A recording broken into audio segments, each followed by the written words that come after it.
Este segmento es presentado por Stellarmet, donde juegan las estrellas. La salida de Consuelo Peña, subdirectora de inteligencia de la PDI, tras una solicitud de la ministra de Seguridad Trinidad Steiner, desató una fuerte controversia pública e institucional. La decisión, sin explicación pública clara, ha sido cuestionada por autoridades y abre dudas sobre eventuales motivaciones personales. Nuevos antecedentes revelan tensiones previas entre ambas, vinculadas a investigaciones como el caso Clanchen y otros episodios internos. El episodio sucede en un contexto sensible para la seguridad pública, instalando un debate sobre la transparencia, probidad y conducción del sistema policial. Camilo, cuéntanos todo este chisme, cuéntanos, ¿qué sucede? Sí, porque hay cosas que son raras y... Espérate, voy a decirte una cosa. Me da la impresión que los medios de comunicación... Esto, clave entre nosotros, por favor, cámara. Clave entre nosotros. Con este caso de Trinidad Steiner, me da la impresión que todos los medios de comunicación quieren decir algo y no lo hacen. ¿Idea mía? ¿O quieren decir algo y no lo hacen? Camilo. Y no lo vamos a decir nosotros tampoco. Mira, la historia es buena. La historia es buena y vamos a contarla. Yo creo que vamos a llegar a los 100.000 contando esta historia. Ya. Porque ya. Mientras suben los seguidores, por supuesto. Mira, estamos llegando a los 100.000. Mira. No, se va a tener que parar. Está todo el equipo acá si llegamos reunido. Si llegamos a los 100.000, contamos la historia. Completa. ¡Ya! ¡Contamos todo el lore! ¡Eso! Estamos terrible hoy día porque... El lore completo de la ministra Steiner.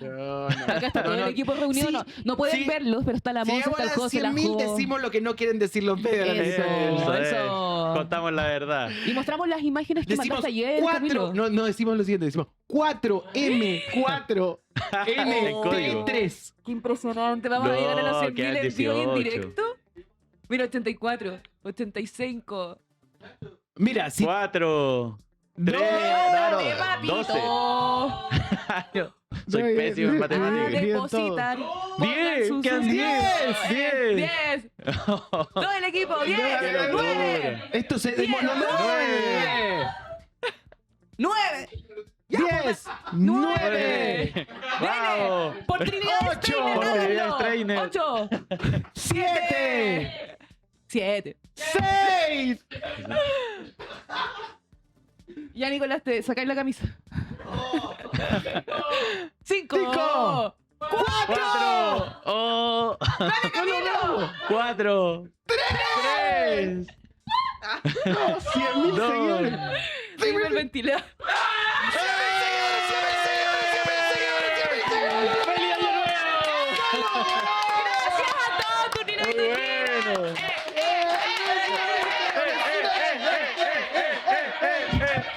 ¡Lo logramos!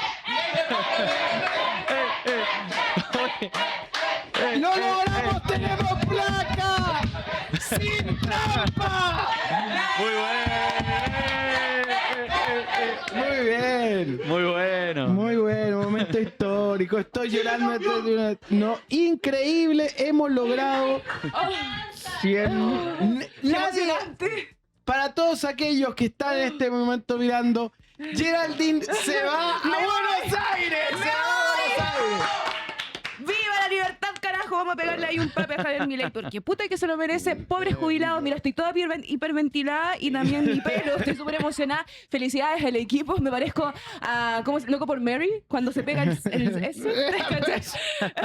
Oye, gracias a sigue todos los subiendo. turninos y turninas, gracias al equipo también que hace un trabajo excelente, se levantan desde las 6 de la mañana y llegan acá los primeros, José, Reimer, Iván, la Jo, Julio, quiero mencionar a todos, a Monse. ¿Quién me falta en el tintero? La Sofi. Los que llegan más tarde. Y después, Camilo bueno, Roa. llega Camilo Roa, Satián Pereira, llega Benjamín Espina, llega, bueno, todo el resto del equipo que está ahí presente todo el día. No, bueno, a Fabián, por supuesto, a todo y todos los talentos en vivo. El Feluca, que se está, casa. que está, Que se casa. ¿Sí? está ¿Qué? acá viene a casarse, sí. Así ¿Ahora? que, sí, y estamos Felicidades. muy contentos de contar con este equipo, el Gran Reimer, realmente, por supuesto Iván, no mencionamos a Iván. Y, no, La sí lo Monse. mencioné, yo lo mencioné al principio, fue uno de los primeros. Nunca mencioné a Iván, Iván, dice Iván, no lo Iván, mencioné te nunca. mencioné, no seas Bueno, mal. A Iván Poduje también. Cuando Gracias, llegue la Steiner. placa, le hacemos un Don boxing en Francisco, vivo. gracias Beyoncé, gracias Así Trinidad Steiner, que- gracias Consuelo Peña. Así que nada, vamos a El lore ahora estar. se viene. Ahora se viene el lore, hay que cumplir. Ahora viene la placa y tu viaje. Y ahora, ahora hay que cumplirle a la gente lo de Trinidad Steiner. Hay que cumplirle a la gente. Pero digámoslo en clave, digámoslo con números. Dicen que El código Morse. 4M4 NT3. No, es que yo creo que la gente igual no conoce tanto los nombres. Entonces vamos a hablar de. Pero ojo que los medios. Yo hablé con una periodista importante que te conté ayer Ah, sí, sí. y me dijo: no se puede decir porque. Porque pueden haber juicios. ¿Hay ropa tendida? No, pueden haber juicios. Ya, pero mira, Entonces no hay que hacerlo. vamos a contarlo bien esto. Día del cambio de mando. 11 de marzo. Esto fue exactamente 2 semanas atrás.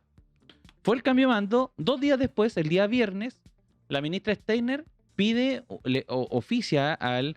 Es curioso porque es un oficio que tiene hartos errores. Un oficio que, por ejemplo, trata al director de la PDI, que le dice general director como se trata al director de Carabineros, así como la máxima autoridad.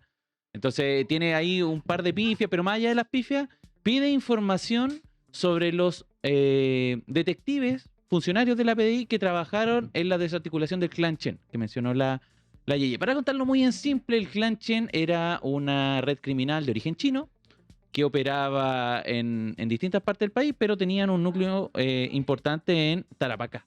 Sobre todo en la Sofri. Hubo allanamientos en la Sofri, fue un escándalo en su momento. Ok. Y fueron acusados finalmente de lavado de activos y un montón de otros delitos.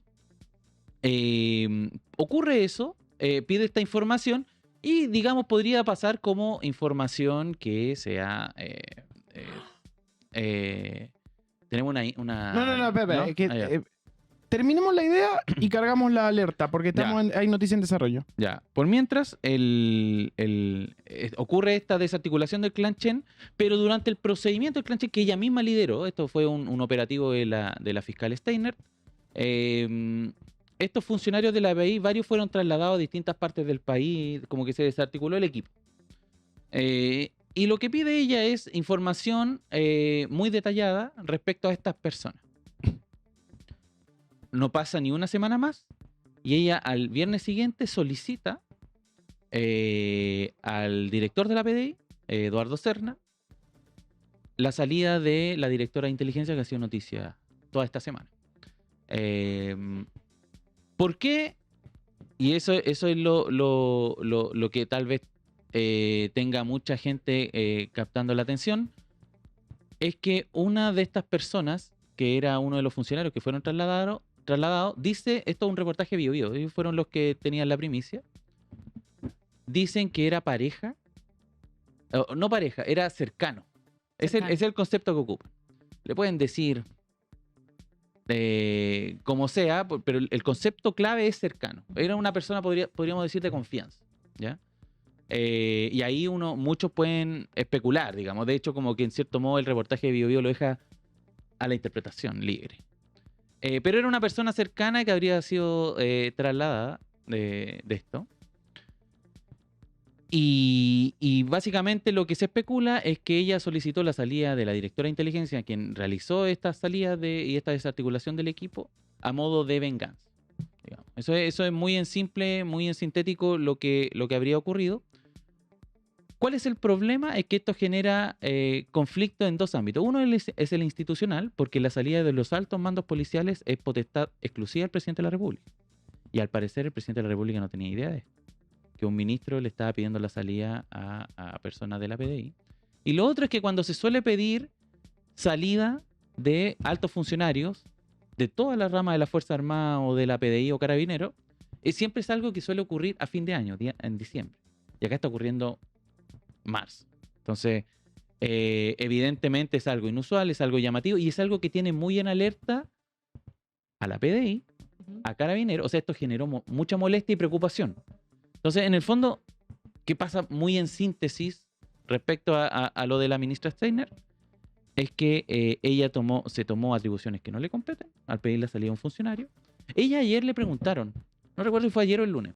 Pero le preguntaron cuando estuvo en el Congreso por la salida de esta alta funcionaria, si fue por rencillas internas, si fue por alguna situación. Y ella dijo, no fui yo quien pidió la salida, fue la PDI. Entonces está cambiando la versión. O sea, lo que antes teníamos como que ella había pedido la salida, ella ahora está diciendo, no, es función de la PDI. A raíz de esta declaración, desde la Comisión de Seguridad de la Cámara, y esto ocurrió ayer, van a solicitar la presencia de Eduardo Serna, el director de la PDI, para que explique bien por qué salió la directora de inteligencia de la PDI, que es Consuelo Peña. Eso es muy en síntesis. Gracias por el lore. Gracias, perfecto, toda la información. Tenemos una alerta a las 9:08, alerta en turno a esta hora de la mañana porque ha sucedido una información de último momento. Geraldine. Nicolás Cepeda es declarado culpable por el asesinato de Narumi Kurosaki. Luego de 8 días de intenso debate y 2 juicios previos anulados, el Tribunal de lo Criminal del Ródano declaró culpable al chileno de 35 años tras una década de expectación mediática y judicial. A 10 años de la desaparición y tras 2 juicios previos anulados, el tribunal dio a conocer su sentencia y determinó que Nicolás Cepeda, de 35 años, es culpable por el caso de Narumi Kurosaki. El jurado estuvo compuesto por 12 personas, 3 de ellas magistrados profesionales y 9 jurados civiles. Bastó con que 8 de los miembros votaran a favor para que fuera declarado culpable. Si al menos 5 dudaban de su culpabilidad, era absuelto. Los miembros del jurado establecieron para el chileno la cadena perpetua para Nicolás Cepeda. Reiteramos entonces, como bien contaba Geraldine, Nicolás Cepeda declarado culpable por el caso de Narumi Kurosaki.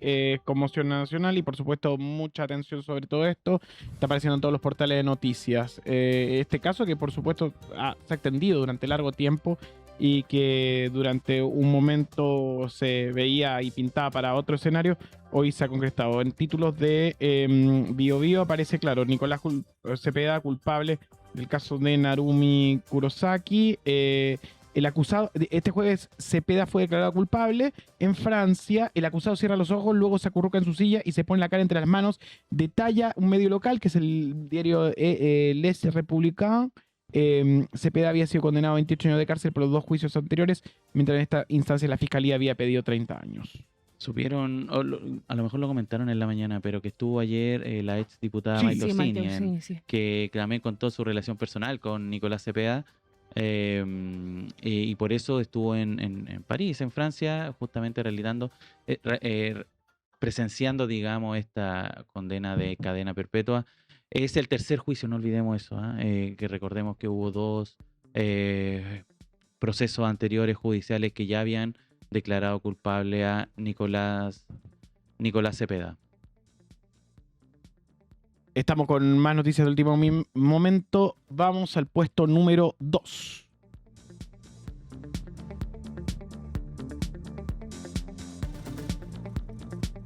Un jurado de Los Ángeles emitió un fallo histórico al declarar responsables a Meta y YouTube por diseñar plataformas adictivas que dañaron la salud mental de una joven demandante. El caso marca un precedente sin precedentes al atribuir directamente a grandes tecnológicas la responsabilidad por la adicción a redes sociales en menores. La demandante, Kaylee, recibirá una indemnización de $6 millones tras demorarse que el diseño de estas plataformas, incluyendo algoritmos como el scroll infinito que todos conocemos, contribuyó a trastornos de ansiedad, depresión y dismorfia corporal desde muy temprana edad.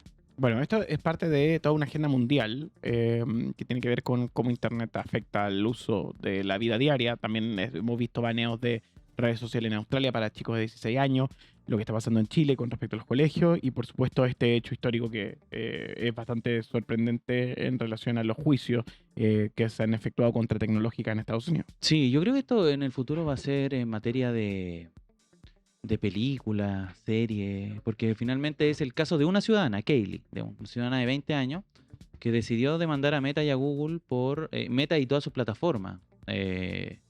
Instagram, cierto, Facebook, que le provocan no solamente adicción, sino también daños, ¿ya? Y eso lo logró corroborar un jurado en Estados Unidos y marca una jurisprudencia a nivel mundial. O sea, de este caso en adelante existe la posibilidad de que un ciudadano común y corriente pueda confrontarse a las grandes corporaciones, que son hoy día las grandes tecnológicas, de Silicon Valley y todo el tema. Entonces, es algo a considerar, hay que ver si en algún momento esto va a traer un cambio también en las políticas de esta y en los sistemas de regulación de estas plataformas, que en Europa, por ejemplo, han tenido mucha resistencia. En general, no sé, Meta sobre todo, ha sido una empresa que constantemente está siendo multada por instituciones de Europa.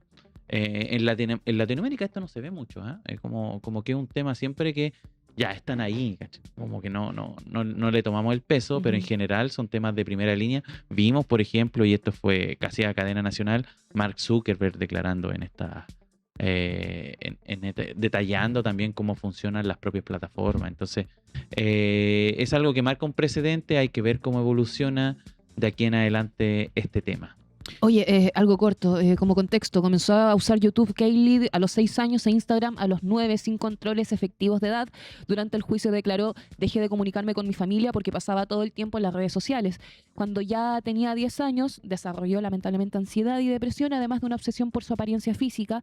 Fue diagnosticada con dismorfia corporal, influenciada por el uso constante de filtros que alteraban su imagen. De hecho, eso lo tenemos a la vista, lo tenemos a la mano. Tú te metes a Instagram o incluso en TikTok y lo bueno es que ahora te avisa cuando una persona está usando filtro, porque antes no aparecía esa advertencia, entonces uno podía caer en ciertas suposiciones de estándares de belleza y uno decía, wow, uno se suele comparar. Así que, bueno, los abogados sostuvieron que las plataformas fueron diseñadas como máquinas de adicción, señalaron funciones específicas como el scroll infinito, algoritmos de recomendación personalizados y se argumentó que Meta buscaba activamente atraer usuarios jóvenes para tener mayor fidelidad a largo plazo. Puesto número 1 de la mañana. Este jueves 26 de marzo comenzó a regir una histórica alza en el precio de los combustibles en medio de la primera gran crisis política del gobierno de José Antonio Kast. La medida, sumada a errores comunicacionales del Ejecutivo, ha tensionado el escenario económico y abierto múltiples flancos institucionales. El polémico mensaje sobre un supuesto estado en quiebra, posteriormente eliminado por el gobierno, desató críticas transversales, investigaciones y anuncios de interpelación. La controversia escaló con cuestionamientos de figuras como Franco Parisi y la admisión de responsabilidad de Cristian Valenzuela, profundizando el desgaste político. Está con nosotros en esta mañana y es un gusto conversar en Turno AM con Camilo Férez, director de estudios políticos de Acerta y más conocido en el stream como monoconductor del exitoso podcast Comando Jungle. Espero haberlo pronunciado bien. Bienvenido. Sí, los jungleros, digamos, Comando Jungle. Jungle. Ah, Ya, Jungle, ¿Cómo ¿verdad? están? Todos Te los quiero decir jungleros. te quiero decir que ese es un error comunicacional del tamaño de la quiebra, porque nosotros siempre usamos la palabra jungle ¿Ya? para reírnos un poco del lenguaje inclusivo, para polemizar con él. Y sin embargo, sistemáticamente, sobre todo la gente que es bilingüe, entendió que esto era Por jungle. supuesto. Eras como una Ahí maneja está. muchos idiomas. Bueno, No lo vimos venir. no, y también la ironía con respecto al viejo Comando Jungla también, que tenía su estética bastante militarizada como de película Sí, norteamericana. así es. Camilo, bueno, la situación de las comunicaciones del gobierno es llamativa y preocupante porque lo mejor que tenían en campaña era la manera de comunicar. Uno podía discrepar, pero era espectacular. Hoy ese mismo espectáculo le está cobrando a la administración Kast, a tal punto que en la mañana acaba de confirmar a través de Radio ADN Cristóbal Valenzuela que hackearon al presidente, pero la pregunta que se hace la gente, bueno, ok, lo hackearon al presidente a la 1 de la mañana, ¿cómo pudieron haber borrado el Twitter en la mañana? Entonces no lo hackearon. Entonces hay en este momento una desconfianza hacia la figura de las comunicaciones del presidente que es notable. ¿Qué es lo que observas tú? Sí, fíjate que yo veo, a ver, uno percibe que hay tensión y que hay algo hay una crujidera a nivel comunicacional que yo creo que tiene varias explicaciones. Una de ellas es que, como tú bien señalas, pasamos de una comunicación de campaña a una comunicación de gobierno sin demasiada solución de continuidad. Yo creo que hay mucha gente que no ha hecho el tránsito de la manera adecuada entre lo que es una comunicación de campaña que sirve para ganar elecciones, que sirve fundamentalmente para tensionar a los adversarios y para el control de la agenda, y una de gobierno donde tú administras aquellas cosas que quieres instalar, que yo creo que este gobierno en términos gruesos lo ha hecho bien, son muy pocos días, ¿cierto? Y ha hecho esto de llenar permanentemente la piscina de peces, pero pero otra cosa, ¿cierto? Es que tú también en un gobierno tienes que administrar un montón de otras informaciones que tú no controlas, no solamente de a dónde vienen, sino cómo se van a desenvolver y que por lo tanto requieren más tiempo, que requieren más espacio, que requieren más calma y por lo tanto más transpiración y menos inspiración para comunicarse. Yo creo que ese es un nivel del problema y lo estamos viendo. Es decir, el segundo es como de estructura. Además, estos equipos son muy dispares entre sí. Hay ministros que son muy fuertes y que tienen, por ejemplo, mucha conciencia de sí mismos, como es el caso, no sé, de Iván Poduje o el caso de Grange, que ellos creen que le hablan a un público que ya anteriormente tenían, con otros que más bien se deben única y exclusivamente a la confianza del presidente, que además tienen pocos aliados a su alrededor. La mayoría tienen pocos aliados a su alrededor, yo creo que a todos les va a pasar eso a la cuenta. Y esta decisión de andar tan rápido, de tener tantas cosas, obviamente le pasa la cuenta a las estructuras que son más débiles. Y yo creo que eso es otra parte de lo que estamos viendo. Ahora, después vamos a tener tiempo de profundizarlo. Creo que hay un tercer elemento, que es más estructural, que son debilidades de carácter político y que yo creo que van a hacer una diferencia entre aquellas crisis que son meramente comunicacionales de aquellas que son más bien crisis de un tamaño político, de una entidad política mayor, donde por ejemplo podría estar finalmente el MEPCO. Y creo que es súper importante diferenciar porque nosotros vemos hoy día solamente la nube de todos estos problemas que obviamente activan a la oposición, activan el interés de los medios, generan, ya ustedes deben haberlo recibido también, la mayoría de los medios de comunicación, muchas acusaciones cruzadas en off Sí. entre los equipos. ¿Ah? O sea, yo creo que va a hacer falta, entre otras cosas, que se haga un team building en Cerro Castillo con los equipos para que vuelvan a trabajar cohesionados. Entonces, claro, son distintos problemas. Pero a mí me gustaría hacer como un repaso de las medidas principales y si tú te das cuenta, ahí se nota muy bien dónde está la diferencia. Si tenemos tiempo, le damos. Oye, Camilo, ¿Mm? justamente en esa búsqueda de tratar de separar la paja del trigo, lo importante de lo no tan importante, también vemos que da la impresión de que este gobierno pretendía al menos, o eso es lo que podemos rastrear, desde la filtración, por ejemplo, de la minuta, de los argumentos, de las cosas que se iban presentando, de que la situación del alza de las bencinas iba a ser posible contenerla solo y puramente comunicacionalmente. Y lo que estamos viendo es que desbordó absolutamente al gobierno en materia comunicacional, desde los cacerolazos que se vienen escuchando, al menos en el centro de Santiago, desde el día martes, casi desde el mismo anuncio, y lo que está ocurriendo con la encuesta, que lo que vemos es finalmente un desplome. Por ejemplo, en lo que ocurrió en la encuesta esta de la Universidad del Desarrollo, y que más Ujú. o menos vienen ratificando de que es un gobierno récord en lograr que la desaprobación supere la aprobación, que era algo que ya Boric lo tenía en algo así como 5 semanas. Esto había ocurrido en abril cuando le ocurrió al presidente Boric, pero ahora lo hizo en menos de 2 semanas. Entonces, Totalmente. ¿qué te parece también ese desborde? Hay una suerte de idealización de las comunicaciones que tiene este gobierno también de esa misma herramienta. Es que yo creo que hay un diseño que es un diseño que no es un misterio, que es compartir responsabilidades o más bien echarle la culpa todo lo que se pueda al gobierno anterior. Y eso pasa por una diferenciación muy fuerte. En algún minuto se pensó que Kast había dado un paso hacia el costado respecto de esa polarización después de su discurso de Asunción, ¿sí? Pero finalmente se alineó todo, él y todo el equipo, digamos, con esta tesis. Y esto funciona para determinadas cosas y para otras no necesariamente, porque si tú tomas la decisión de que vas a llevar la comunicación y la política anclada fundamentalmente en los tuyos, es decir, por la vía de diferenciarte y emporcar la piscina sacando al pizarrón al otro, de alguna manera lo que estás diciendo es que vas a renunciar muy rápido, y es lo que está pasando, a lo que se llaman los votos blandos, ¿cierto? Aquellos que no necesariamente son tu público más duro. Ya, yo voy a dar esta pelea, la voy a dar con mis leales, al modo Trump, digamos, y por lo tanto les voy a, o al modo Milley, y les voy a dar permanentemente a ellos material para que al frente vean este hombre de paja y le podamos pegar y podamos quemar a ese hombre de paja. Claro. Pero eso funciona solo en aquellas cosas que tú tienes mucha cohesión interna y un mínimo de popularidad.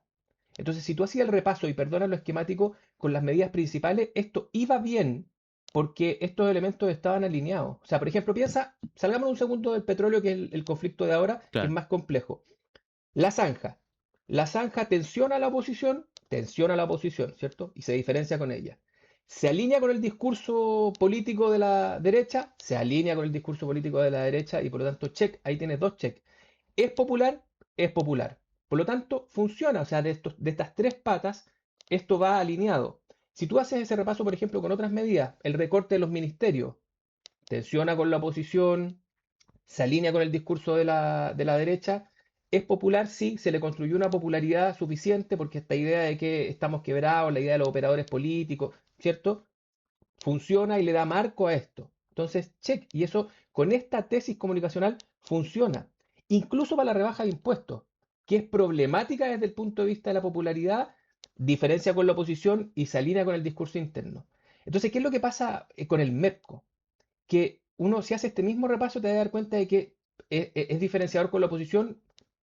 Sí y no, sí y no. Es decir, ojo ahí, porque de hecho este es un discurso que está muy alineado con parte de este hombre de paja que construye la derecha, que es Mm. el ambientalismo. La idea de desfosilizar requiere señales y una de las señales más importantes es el precio. Por lo tanto, todo lo que tú hagas porque el precio de los combustibles fósiles refleje su costo y también su costo ambiental, check. Entonces, no es tan nítidamente diferenciador con la oposición. ¿Por qué se convirtió en diferenciador de la oposición? Por este concepto de la quiebra, por la idea de que esto solamente respondía a que el Estado no tenía plata. Entonces, la segunda revisión es, por lo tanto, un discurso que se alinea con el sector. Tengo mis dudas. Tengo mis dudas porque si el shock de petróleo lo hubiesen enfrentado con la rebaja del impuesto específico, probablemente la derecha habría salido con pompones, ¿cierto? Claro. Porque sí se alinea, si tú te fijas, con esta idea de que el Estado es poco menos que un asaltante que vía impuestos te quita tu plata. Sin embargo, lo hace desde el MEPCO, lo hace desde otro lado. Entonces, es en la base, la decisión del MEPCO es menos ordenada, es menos alineada, probablemente porque viene de un choque externo y no venía desde el programa, pero te está hablando de cómo el gobierno respondió rápido y un ministro en particular que venía muy empoderado responde rápido frente a una crisis, saca una herramienta a la calle y sin embargo esta no encuentra estos dos pilares fundamentales. Entonces, si te vaya al Mm. último, que es que si es que es popular, no lo es, porque va a subir los precios, pero tú no tienes las otras dos patas para que te sostengan. ¿Se entiende un poco la Sí, diferencia, no? exacto. Y de hecho lo que vemos, más o menos el desglose que vimos en la Academ que salió el jueves, perdón, ¿cuándo salió? El miércoles, la El última miércoles, Academ, sí, sí. sí. Veíamos el de grano y también lo vimos en la de panel ciudadano, que lo que se está yendo de la adhesión acá es justamente quienes votaron en primera vuelta por Matei, quienes votaron por París, y que de hecho es Ujú. casi una fuga muy importante en ese sector.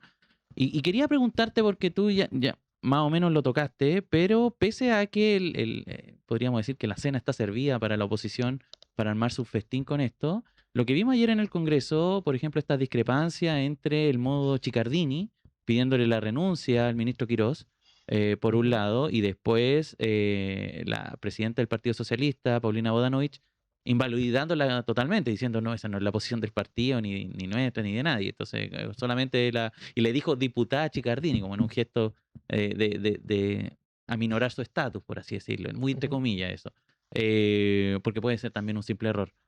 ¿Cómo ves a la oposición también en esta contingencia? No, aquí el gobierno está jugando solo y yo creo que eso es parte del problema que tiene en este momento. No comprender que un shock de esta naturaleza, el principal responsable natural de hacer algo es el gobierno, es el que tiene las herramientas, máxime si la oposición está en el suelo. La oposición se va a demorar un poco en rearmarse, las confianzas internas están suficientemente rotas, luego va a partir, me imagino yo, una competencia por liderazgos, como tú dices, es decir, distintos estilos que van a postularse por ser mejores opositores y por lo tanto desde ahí levantarse. Pero hoy día el problema, a 15 días de que se haya iniciado el gobierno, el problema es fundamentalmente el gobierno con sus circunstancias. O sea, lo mismo que se estaba celebrando hace 4 días atrás, 5 días atrás, que es que la oposición estaba en el suelo y que esta profusión de medidas y esta idea de que se avanza sin retroceder los tenía absolutamente perdidos. Hoy día, ¿cierto? Es parte del problema porque en este otro conflicto, tú mencionabas recién la encuesta Panel Ciudadano UDD, que es la que divide entre los votantes obligados y los votantes habituales, porque así lo ha medido históricamente en su panel. Pero ambas encuestas que salieron en la mitad de la semana muestran lo mismo, que aquí la tesis de la polarización no movió la aguja. Aquí la tesis de la polarización, en el caso de los combustibles, lo único que hizo fue que, por ejemplo, los que culpaban a Boric antes de la tesis del Estado quebrado o del aumento de la polarización sobre este mismo tema era un 16% respecto al petróleo y pasa a 21%. Pero los que culpaban a Kast era un 26% e igual saltan a un 31%. Por lo tanto, en realidad lo que tú hiciste fue endurecer las posiciones duras. Eso es el error que está cometiendo hoy día el gobierno. Se está amparando en esas posiciones duras y esas posiciones duras, a diferencia de lo que obtuvo en la segunda vuelta, no son posiciones de mayoría. Entonces, cuando se enfrenta además con que esas posiciones son impopulares, el fuego amigo es el que lo está desarmando. Si ustedes nos contamos la verdad y después nos mentimos, ¿cierto? Tenemos que decir que una vez que se apagan estos micrófonos, la mayoría de las críticas que llegan a la vocera de gobierno e incluso al ministro Quirós son fuego amigo. Son de los propios, es de la propia oposición de derecha, vamos a decir, en lado y lado. Uno podrá decir los picados que no quedaron en primera línea, en fin, habrá mil explicaciones, pero son ellos los que han visto la oportunidad de mostrar los errores en los que está incurriendo el gobierno y también apelar a este concepto que es tan trabajador desde el punto de vista de desgastar a los equipos, que es el amateurismo. Camilo, queremos agradecerte por acompañarnos en esta mañana. Ojalá algún día nos puedas venir a visitar acá al estudio en vivo y en directo. Pero antes de Feliz. despedirte, bueno, estás completamente invitado. Antes de despedirte, quiero preguntarte lo siguiente. Ayer el director del panel Ciudadano UDD decía que la caída de las encuestas es algo que seguramente estaba en el cálculo del gobierno de Kast. ¿Crees que esta polémica se acaba con la Semana Santa o más bien va a ser una difícil semana de subsanar? No, yo creo que el caso de los combustibles está tan anclado a la vida cotidiana de las personas que es difícil sacarlo de ahí. Porque de hecho en la misma Semana Santa la gente va a tener el mismo problema. Va a querer, va a querer trasladarse, digamos, y cada vez que eche benzina se va a acordar de este problema. Claro. Y por lo tanto creo que hay una pérdida que es natural que se produzca, se produjo bastante rápido, pero es natural que se produzca, y hay temas que yo creo que son más persistentes que otros. Si tú te fijas, por ejemplo, durante toda esta semana también se presentó el tema de la decisión de no apoyar a la presidenta Bachelet. Eso está más en el ancla política, aunque tiene una base social, ¿cierto? Y por lo tanto está más anclada a los tiempos políticos. Pero lo otro está todos los días en la vida de las personas y por lo tanto yo no sería tan optimista. Camilo, muchas gracias por estar esta mañana. No. Y no puedo hacer una pregunta, Sí, claro. una más Por al supuesto. maestro Camilo. Aprovecho el oráculo. Quiero pensar algo. El fenómeno Franco Parisi PDG como catch en este desorden, ¿lo puede obtener? ¿Qué problemas tienen? Este es un botón de muestra de la fragilidad. Lo que ha probado este gobierno en estos días es que el envión, que la mayoría social es frágil y que la mayoría política también es frágil.